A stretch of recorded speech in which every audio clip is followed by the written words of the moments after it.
Welcome to Cattle Connect, your insight into Alabama's beef cattle industry. I'm your host, Reid McGuire, and this is Cattle Connect, brought to you by the Alabama Cattlemen's Association. Hello and welcome to this week's edition of the Cattle Connect podcast, brought to you by the Alabama Cattlemen's Association.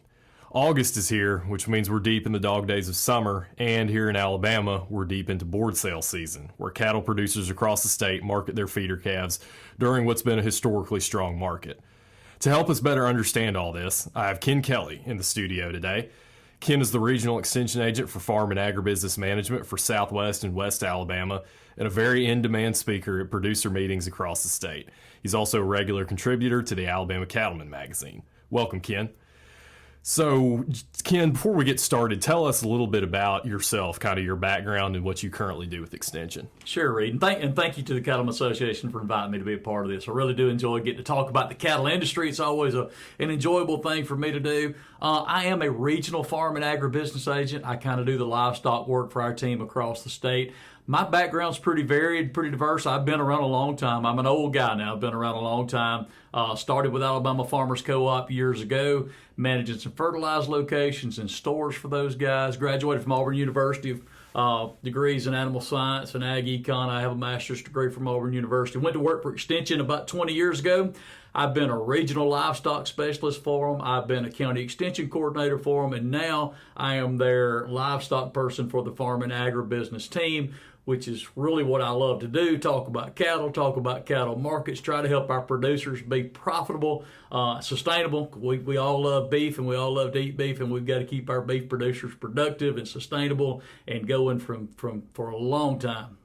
Yeah, and that's exactly what we're going to be talking about today. So just to kind of get us started, explain for those who have never been to one or heard of one, when we say a board sale, what are we talking about? Okay, so a board sale is just a marketing opportunity for our cattle producers. Most folks are kind of familiar with the stockyard, the livestock stockyard. That's how most folks are aware that we do market a lot of cattle, and that is the biggest marketing option we have for our cattle is a stockyard. But a board sale brings together some producers, usually some progressive producers, usually a little bigger producer, and gives them another opportunity to capitalize on good management decisions, doing things right. So basically what a board sale is, it's usually it's not a live deal. It's not where you think about watching live cattle run through a ring, okay? What we're going to do, and the term board actually comes from years ago, sitting around in a room with these cattle, and they'd put different lots up on a board. They'd hang a lot number on a board, and they had pictures and stuff like that, and we talked about it. So a board sale is where we have cattlemen who enter usually truckload lots of cattle.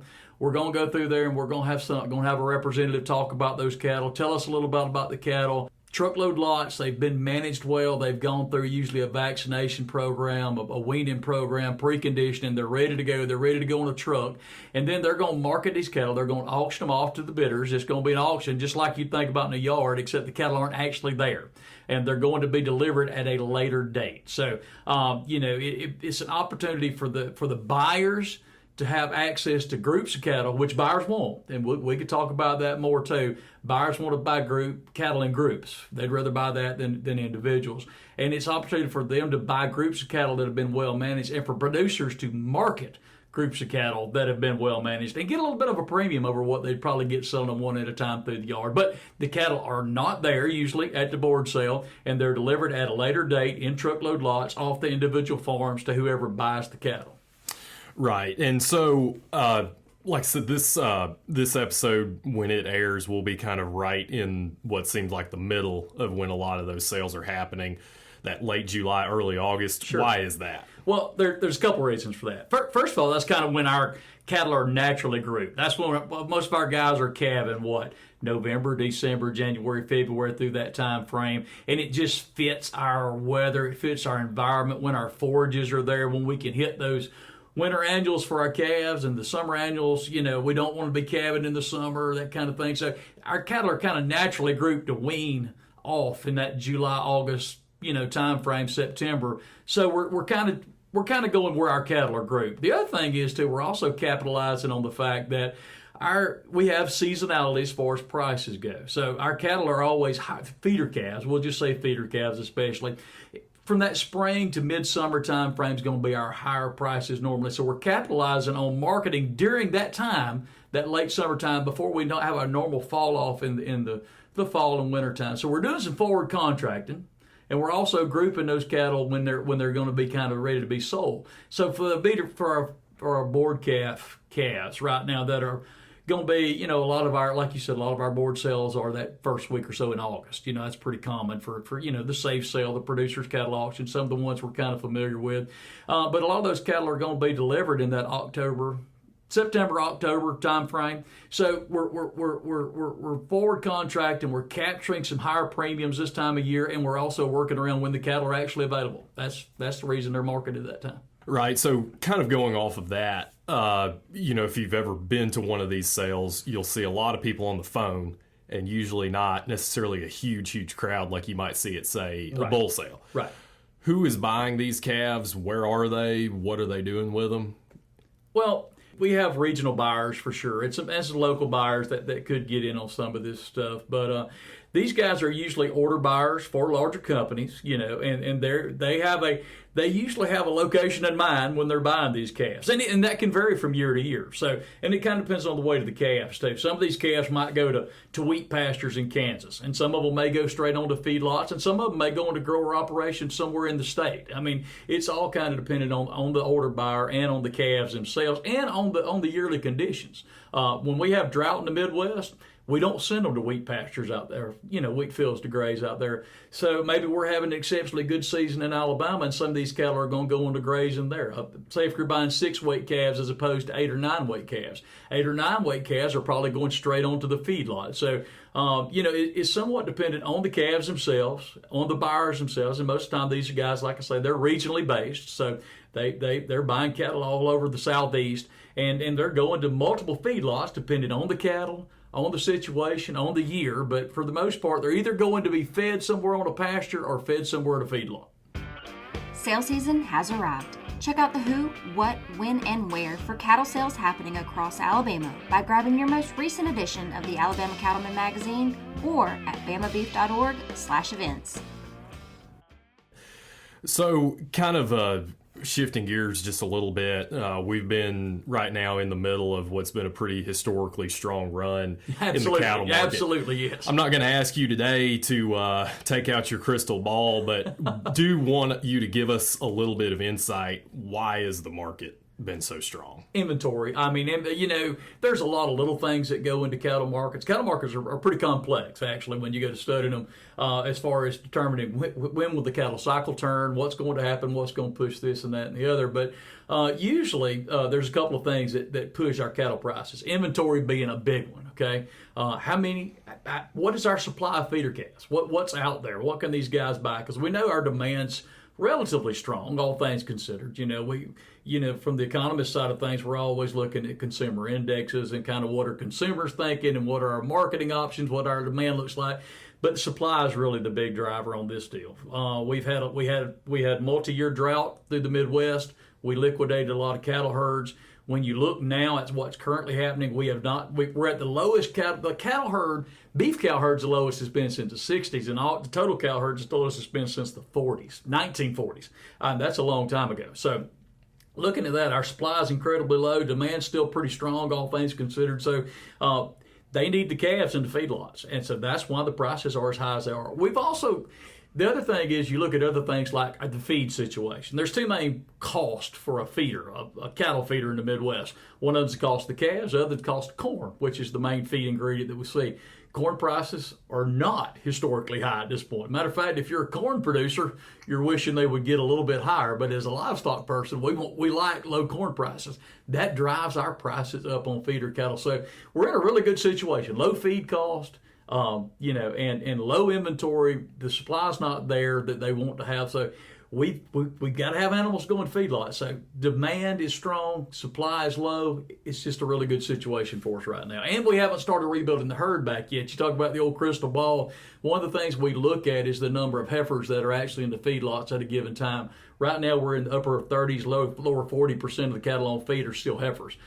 that means that we have not started rebuilding the herds yet. When that number drops into the lower 30s or upper 20s, we can kind of look at the percentage of cattle in feedlots that are heifers and kind of know when we're building the herd back, and it has not started yet. So I think we're in for another, I never want to give long-term projections because economists are like weathermen. The longer their projections are, the less accurate they are. Right. I can tell you if it's going to rain. The weatherman tell you if it's going to rain this afternoon, maybe. If he tells you it's going to rain next year, he's just guessing, and economists are the same way. But we look pretty good, at least in the short and midterm, as far as our prices go. Right. Yeah, that's great insight, and I think a pretty good summary. Like you talked about, there's a lot of factors that affect just how everything interacts. But yeah, that's definitely the big thing. So, in your role with Extension, this next question, I'll kind of put the ball on the tee and let you hit it out of the park. How can producers, you talked about the types of producers that are selling in board sales, truckload lots, more progressive producers, large herds. How about cattle producers, regardless of their operation size, regardless of how and where they're selling their calves? What are kind of the big things that they can do to ensure that they get the best price for their feeder calves, regardless of what the market's doing? Okay. And that's a really good question. Let me back up and say you don't necessarily have to have a truckload lot to be in a board sale, but it really helps. I mean, that's really what they're kind of looking for. So, naturally, again, for a buyer, the more they can buy in a lump, the better off they are. But for any of our producers, producing what the market wants. We all have our ideas, and I don't usually like to bear off on breeds and stuff like that, but producing what the market wants. Some of the more conventional breeds are usually a little more accepted, a little more, and there's reasons for that. Some of our breed associations have done an outstanding job of marketing. There's premiums associated with certain types of animals, but picking somewhat conventional genetics, I would say, is a good start. Medium and large number one calves. That's always our talking point when we're talking about yard prices and all that. Knowing what a large number one calf is big. Producers are paid based on what they market. So the better the calf that you market, the better off you are. A number one calf just means that calf's got a lot of muscle about it, a lot of structure there. It's going to produce an animal with a lot of muscle on it, which is protein, which is what we're selling in the end. So producing good, healthy, large, medium number one calves from a conventional breed would be a great starting point, and then doing all the little things. Castration, for example. We've taught for 100 years. As long as Extension's been around, we've been telling folks castrate their bull calves. Okay, and smaller calves you might not see as big a deduction, but if you're marketing a 400, 500, 600 weight bull calf, you're going to see a deduct, and that's something you can do as far as management goes.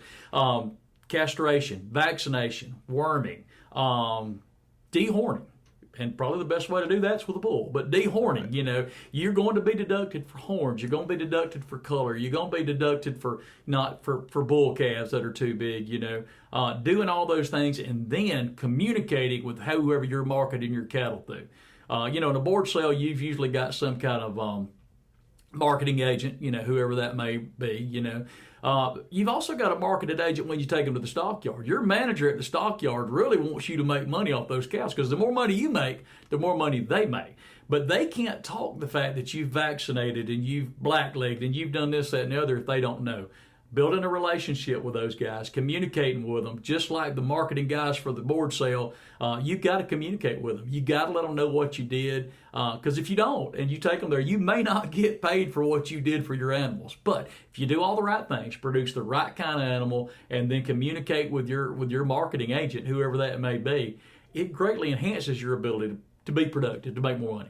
Right. Yeah, that's definitely all great things, and like you mentioned. Been preaching a lot of that as long as Extension has been around. So, absolutely. There's things that change. We get these new technologies and everything like that, but that just goes to show you some of those fundamentals. The little things, the fundamentals, castrating, pulling soil samples, doing hay samples, getting a BSE done on your bull, preg checking your cows. The little things are what end up making you money in the cattle business. Yeah, and like I've heard it said before, sometimes a lot of little things can add up to one big thing. Absolutely, absolutely. So, still kind of keeping with the issue of price and kind of how you can be the most as profitable as you can be.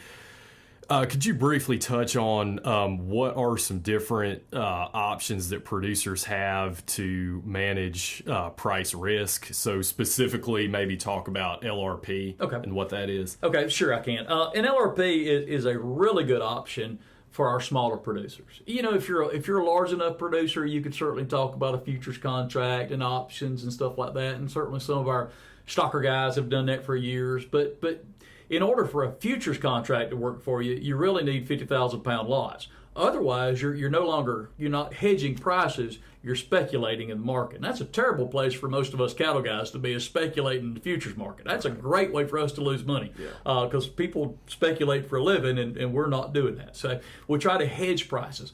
Well, basically what LRP offers you is an insurance product to prevent you from being a part of a downward national pricing situation. Okay. Now, I do like to back up when we talk about LRP because there's been some confusion over the last year or two. As we've encouraged folks to look into LRP, LRP does nothing to guarantee the price of your cattle. Okay.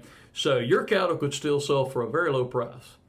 And if national prices stay high, LRP is not going to benefit you in any way. What LRP does is if national prices make a turn, it keeps you from absorbing all of that. It's a floor that you can put underneath those. And the reason it works, and it works like a put option basically, where if prices go down, you use this insurance product to make up for the difference in national price. Okay, if prices go up, you don't collect any indemnity from LRP. You will have to pay a little bit of a premium still, but if prices go up, theoretically your prices should go up on your cattle too. So it's based on CME closeouts from the week before as far as getting paid. That's based on a 12-state unit from out in the Midwest, okay? So just knowing that the prices we talk about is not Alabama prices. We're talking about national feeder calf prices, and we're talking about a protection of those prices. Again, just an insurance policy. The deal with LRP is it's subsidized anywhere from 35 to nearly 50%, right? 55% actually, subsidy from the federal government going through a certified agent. You do have to find an agent, and you can go on the RMA site and look and find an agent. We can help you do that if you need to find an insurance agent. You have to you have to be part of a contract, you know, and then there's some limits as far as what you can do. Bunch of different categories that you can insure, you know. Regular steer calves, Brahman influenced dairy, unborn calves. That was an addition a couple of years back. You can actually insure unborn calves. Now you do have to have the cows. I mean, you're going to need to document that. And somebody said, well, why would you want to insure an unborn calf out a long period? Well, think about that. Right now, the cattle market's actually pretty good. We can do pretty good about projecting the next 6 months or a year. So as you watch and we see, all right, we're starting to build that herd back, maybe we can see prices starting to come down at some point. So maybe we insure that generation of calves. So a lot of different options out there with LRP. The cool thing about it is you can insure one animal, up to 12,000 head per contract. So it is an insurance policy against national prices dropping. It's not an insurance policy that you'll get paid a certain amount on your cattle, but you can insure that for whatever group of cattle you've got, that if national prices drop, we've got this price adjustment that's going to help us at least put a floor under those cattle. We hope you're enjoying this week's podcast, but the fun doesn't have to stop here. Get benefits like this and so many more to stay connected to Alabama's beef cattle industry today by visiting us online at bamabeef.org/join. Right. Yeah, that's definitely some great and timely information that you've given us today. And I'm sure we've covered a lot, and I'm sure that some people that may be familiar with you or not would probably have some more questions. So how can people contact you, Ken? Sure, absolutely. You can always go on the extension website, which is aces.edu, aces.edu, and look under the directory, and you can certainly find me. Always glad to talk to folks. You can always give me a ring on the cell phone, 251-238-0373. You can email me at kellewi@auburn.edu or call your local extension office, and they'll be glad to put you in contact with me. Love to talk to folks. All right, so before we wrap up today's episode, Ken, what are 3 things that our listeners need to know? Well, I would give you 3 pretty pretty timely things. First of all, the Gulf Coast Cattlemen's Conference will be August the 9th in Atmore, Alabama. If you've never been to this is a cattle conference we put together specifically for Alabama cattlemen. We would invite you to come be a part of that. If you want to go to that, just let me know you're coming, so I'll make sure we've got lunch ready for that. It's also, we do cooperate with the regional roundup for the Cattlemen's Association for that, so Reid will make sure you get fed a really good lunch. I'll make sure you get a lot of good education. This year we got Dr. Josh Maples from Mississippi State, one of the most widely respected cattle economists in the nation, not just in the Southeast, in the nation. Josh will be there talking with us about making money on cattle through the stockyard. So I encourage you to do that. A couple of other things I would encourage you to do. First of all, I'd encourage you to go online and sign up for Profit Profiles. That's a product that my buddy Max Runge does. Max is a professor and economist at Auburn University.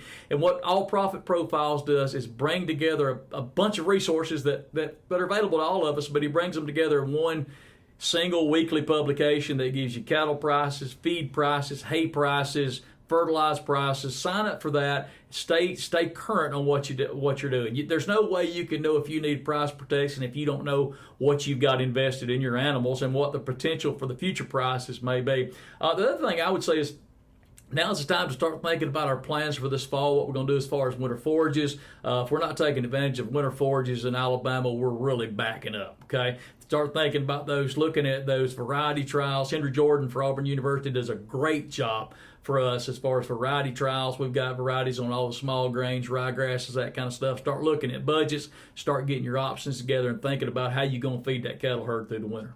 All right. Ken Kelley, thank you very much for joining us. Thank you for letting me be here. Well, folks, thanks for tuning in to this episode of Cattle Connect, brought to you by the Alabama Cattlemen's Association. Be sure to subscribe to get notified when our next episode goes live.